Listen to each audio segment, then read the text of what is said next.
അപ്പോൾ ഇന്നത്തെ വീഡിയോയിൽ നമ്മളൊരു ആൽബത്തിന് വേണ്ട ബേസാണ് ഉണ്ടാക്കാൻ പോകുന്നത്. അപ്പോൾ അതിന് വേണ്ടിയിട്ട് നമ്മുടെ കയ്യിലുള്ള എന്തെങ്കിലും കാർഡ്ബോർഡിൻ്റെ പീസോ അല്ലെങ്കിൽ റെക്കോർഡിൻ്റെ വല്ല ചട്ടയോ അങ്ങനെ എന്തെങ്കിലും ഉണ്ടെങ്കിൽ അത് ജസ്റ്റ് ഒന്ന് കട്ട് ചെയ്തെടുക്കാം.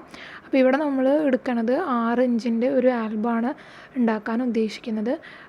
മിഡിൽ പോർഷനിൽ വരുന്നതിൻ്റെ സൈസ് എന്ന് പറയുന്നത് 3 ഇഞ്ചാണ് വരുന്നത്.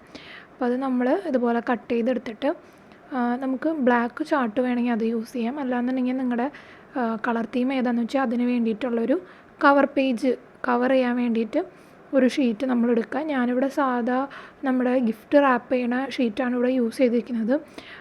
അതെടുക്കുമ്പോൾ പ്രത്യേകം ശ്രദ്ധിക്കുക, ആയിട്ടൊന്ന് പൊതിഞ്ഞെടുക്കാൻ ശ്രദ്ധിച്ചാൽ മതി. നല്ല രീതിക്ക് മടക്കിയെടുക്കാൻ ശ്രദ്ധിക്കുക. അതിനുശേഷം ഇതുപോലെ ഒന്ന് ഒട്ടിച്ചു കൊടുക്കാം. പിന്നെ നമ്മൾ സാധാ നമ്മുടെ ബുക്കിൻ്റെ ചട്ട പൊതിയുന്ന പോലെ നമ്മളിതൊന്ന് പൊതിഞ്ഞു കൊടുക്കാം. ഞാനിവിടെ ഫെവിക്കോളാണ് യൂസ് ചെയ്തിരിക്കുന്നത്. നിങ്ങളുടെ കയ്യിലിപ്പോൾ ടാക്കി ടേപ്പൊക്കെ ഉണ്ടെങ്കിൽ അത് വെച്ചിട്ട് നമുക്ക് നല്ല നീറ്റായിട്ട് എടുക്കാൻ പറ്റും.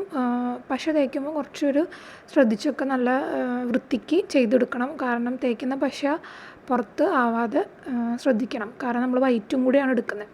അതിനുശേഷം ഇതുപോലെ ഒന്ന് മടക്കി കൊടുക്കാം. നമുക്ക് സ്കെയിൽ വെച്ച് ഇതുപോലെ ഒന്ന് വരഞ്ഞു കൊടുത്തു കഴിഞ്ഞാൽ ഒരു മടക്ക് കിട്ടും. അതിന് വേണ്ടിയിട്ടാണ് ഇങ്ങനെ ചെയ്യുന്നത്.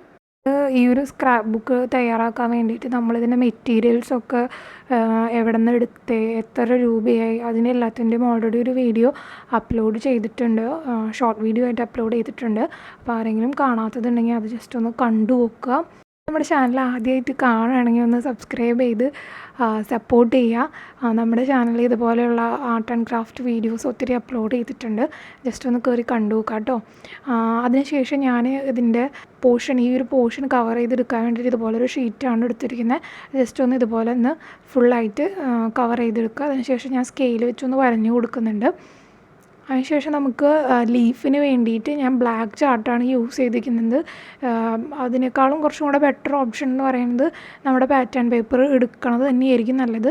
ഇല്ല ഇങ്ങനെ ബ്ലാക്ക് ചാർട്ട് എടുക്കണമെങ്കിൽ അങ്ങനെയും ചെയ്യാം, കുഴപ്പമില്ല, നമ്മുടെ ഇഷ്ടമാണ്.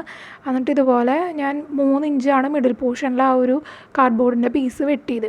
അപ്പോൾ ആ ഒരു സൈസിലൊക്കെ തന്നെ ഞാൻ ഈ ഒരു ബ്ലാക്ക് ചാർട്ടിൻ്റെ ഈ ഒരു പീസ് ഞാൻ കട്ട് ചെയ്തെടുത്തു. അതിനുശേഷം നമ്മൾ കുറച്ച് പോർഷൻ 2 സൈഡിലായിട്ടും വിട്ടിട്ട് വേണം ഓരോ പീസും, അതായത് ഏറ്റവും താഴത്തെ പീസ് 3 ഇഞ്ചാണെങ്കിൽ അതിന് മേലത്തെ പീസ് 1.5 ഇഞ്ച്, അങ്ങനെ നമ്മൾ 2 സൈഡും മടക്കിയിട്ട് സാധാ ഒരു ബുക്കിൻ്റെ ഒരു രീതിക്ക് നമ്മൾ അത് ചെയ്തെടുക്കുക. എനിക്കത് ഇതിൽ കൂടുതൽ എങ്ങനെ പറഞ്ഞു തരണേന്ന് അറിയില്ല കേട്ടോ. അപ്പോൾ അതുപോലെ ഒന്ന് ചെയ്ത് കൊടുക്കുക. അതിനുശേഷം ഞാൻ ഫ്രണ്ട് പോർഷനിൽ ആ ഒരു പാറ്റേൺ ഷീറ്റാണ് വെച്ചിരിക്കുന്നത്. ഉള്ളിൽ ലീഫായിട്ട് ഞാൻ കൊടുക്കാൻ ഉദ്ദേശിക്കുന്നത് ഇതാണ്. അപ്പോൾ 6 പേജാണ് വരുന്നത്. 6 പേജ് എന്ന് പറയുമ്പോൾ 12 സൈഡ് കാണും. അപ്പോൾ അതെല്ലാം ജസ്റ്റ് ഇതുപോലെയൊക്കെ ഒന്ന് ഒട്ടിച്ചു കൊടുക്കുക. അപ്പോൾ അത് ഒട്ടിച്ചു കൊടുത്തു കഴിഞ്ഞാൽ നമ്മുടെ ബേസ് ഇവിടെ ഓൾമോസ്റ്റ് റെഡി ആയിട്ടുണ്ട്. ഇതിൻ്റെ പാർട്ട് 2 വീഡിയോ നമ്മൾ അടുത്തതായിട്ട് അപ്ലോഡ് ചെയ്യുന്നതായിരിക്കും. അപ്പോൾ ഈ വീഡിയോ ഇഷ്ടപ്പെട്ട് കഴിഞ്ഞാൽ എല്ലാവരും ലൈക്ക് ചെയ്യുക, ഷെയർ ചെയ്യുക, കമൻറ്റ് ചെയ്യുക. അടുത്ത വീഡിയോയിൽ കാണാം. അതുവരെയും ടാറ്റാ, ബൈ.